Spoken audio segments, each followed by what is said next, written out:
Mga paps, maglagay tayo ng cap ng ano nito, Raider FI inner tube. Ito ngayon sa Raider carb ko dito. Ang ginagay ko na inner tube, pang Raider FI. Kaya maglagay tayo nito ngayon. Palagay natin dito, ipalit natin yung CNC. Ito yung inorderan ko mga paps, is si Siam, Thailand din to, Raider FI.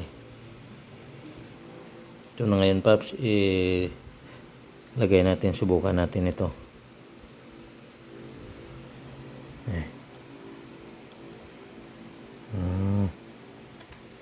Ayos.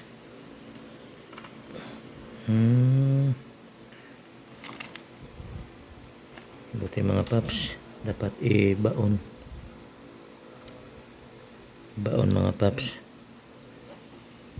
Medyo pupukin lang to mamaya. Ito naman ang isa.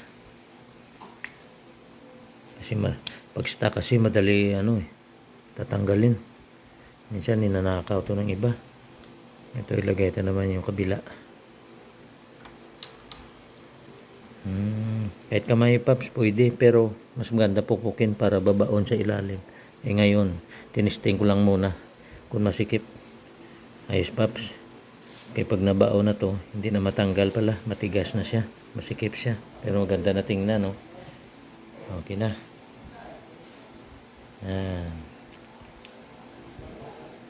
Okay, sa sunod naman ng mga video mga paps, maglagay ng accessories. Pupukin na lang to para bumaon. Ito. Buti may malit ako mga paps. Pupukin natin. Isa naman.